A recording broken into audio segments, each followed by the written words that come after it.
All right, next, Brian, we have $1 million homes are now typical in a record number of U.S. cities. Analysis finds. Here's where they are. Okay, the United States had 550 $550 million cities or areas where the typical home is worth more than $1 million in February, according to new analysis by Zillow. There's a record number of areas in the U.S. where the typical home is worth $1 million or more. They had $550 million cities where the typical home value is $1 million or more, and that is a gain of 59 cities from 2023. So plus 59 cities since 2023. Forget six-figure cities. We want multi-million-dollar cities. Yeah, we got seven-figure neighborhoods or seven-figure zip codes. What do you got in your zip code? So first question / comment is, hey, where's the crash doomsdayers? Okay. Troll. I know, I'm just trolling super hard, but I am going to get to places where there's actually a lot, there is like softening in the market. So let's talk about this part first, though. So if you look at the chart here, you see in 2022 in July, there was 538 cities that were millionaire cities. And from then, there was like that little dip that corresponded with that 10% national correction, the summer of 22, remember?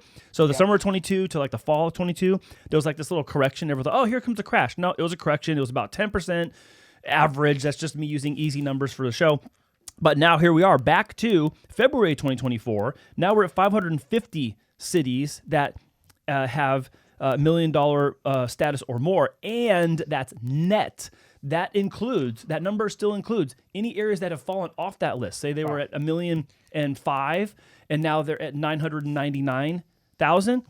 Those numbers are out. So this is still a net figure. This isn't some like rolling total. I mean, it's a rolling number, but it's not cumulatively adding. It's adding on and taking off.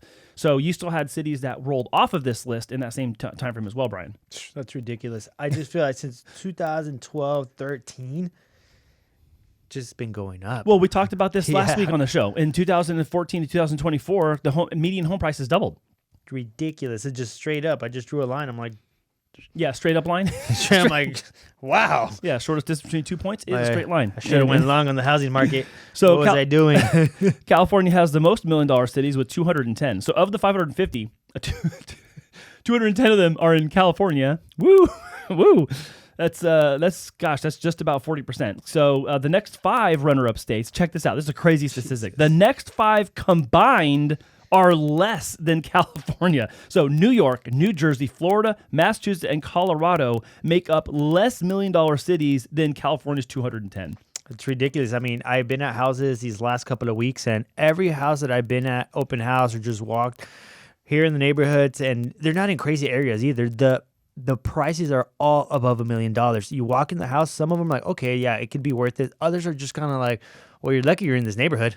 Well, but hold on. Okay, for clarification for everyone watching, you're not talking about $1,001,000. No, I'm talking about 1.3, 1.2, 1.7, right. 1.8. And this is in the neighborhoods that when I was growing up, they were 175. This is like in the late 80s, okay? Yeah. Early 180,000, 200,000. This is, 25, 30 years ago now that we're at 1.3 in Bonita. I mean, I was in a lot of Bonita houses this past week, and although it's an older community, the prices all hold their value. And if anything, it looks like they're going higher because every other Bonita house I see pop up, I'm like, yo, whoa. And then I go see and a lot of them don't have HOA. So even though it's $1.3 million, let's say it's a really high monthly expense. Well, so's $500 a month for HOA, number one. Number two, you can build an ADU on it. So you have the ability to do that. You have more space typically. And there's a lot of one-story homes in Bonita compared to the newer developments that were here in Otay Ranch and Eastlake and Rolling Hills. I mean, just so you get an idea of how much it is that you'll pay in property taxes for a new development. Like right now, we're approving somebody between the ranges of $800,000 to $900,000. You're going to be paying on a new development anywhere between $1,000 to $1,400 just in property taxes per month, on top of your principal and interest, homeowners insurance, which is not going to be cheap because it's a new house. No. Mortgage insurance, all that good stuff. Yeah, So those of you watching this part of the show and you're looking to buy in San Diego, the San Diego County base rate of tax is 1%. So 1% of the assessed value, not appraised value, not purchase price, the assessed value. 1% of the assessed value is your base tax rate. On top of that is any local and municipal bond things that have been voted on or that are tucked in there. There's like mosquito and pest control and the school districts and all that kind of stuff that add up to 1.1, 1.2 all in. But the base tax rate is 1% of the assessed value. 100%. So in this $1.3 million home in Bonita, you're talking about $13,000 a year of base tax rate. Just in itself, that's... Yeah.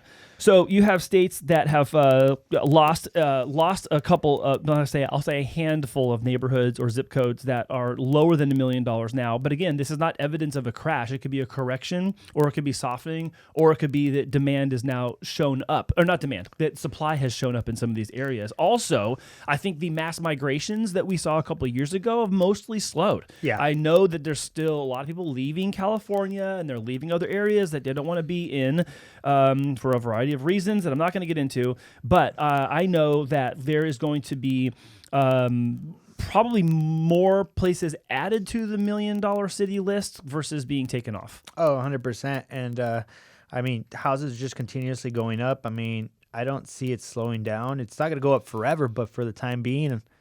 Well, and you have to remember, and sorry, I didn't clarify my point, that some of these are legacy. They're legacy areas. Beverly Hills. Oh, yeah. Malibu. That's a very good point. Costa Mesa, Orange County, Del Mar, La Jolla. You have some places on this list that will never go below $1 million you're buying because the brand. They're already at $3, at $4, and $5 million.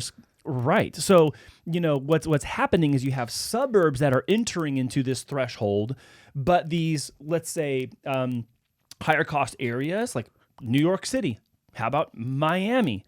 There's going to be places that they're just legacy anyway. So there's a certain portion of these in that number of 550, Brian, that they're just going to be that way. And I feel San Diego, for that matter, is like now one of those cities that just regardless, you're going to be paying for the location. You're going to be paying for San Diego along with the, I call it the San Diego tax. You're paying for just being in the city. Yeah. And San Diego continues to add numbers to that list. I mean, you have, I think Carlsbad is over $1 million now. I want to say, obviously Coronado. Poway, I think will be up there as well. Yeah. You're going to have like Coronado, Rolling Hills Ranch, Bonita. East Lake, the Hill. Rolling Hills. Yeah. You got the Woods over here. That's going to be over $1 million easy. But oh my God! And so yeah, there's going to be more of this, not less. I think the number of places that are falling off the list are going to be fewer. One thing that for all the crashers out there, how we're talking about the increase of your weight and how you drop 10%, but you're still up 20%. So for house prices, they'd have to go lower than where they were pre-pandemic after they spoke up to call it a crash, because now we're just still positive, just coming down from a high. Yeah. Sorry to use your... No, it's okay. We're easy math. Join us next week's show. We're going to weigh Andy live on camera. I'm gonna start talking about my weight in pre-pandemic and post-pandemic terms. I feel it's something that people can connect with, and they're like, oh yeah, I know about my weight. I feel like I know about my weight. All right, so $1 million cities is the way it's going to be. The only way this is going to get better for people is if more supply comes on the market. But in most areas where there's already $1 million homes still exchanging hands, there's enough demand to soak it up. There's qualifying people to soak it up. And more inventory may only dent that price by a little bit, but not enough to take it below the list for long. Yeah. So I think this is just going to grow. We could probably see another 10% by next year, maybe. So instead of 550, it's like 605. That would be crazy, but I would not. I wouldn't be surprised by that. Mm-mm.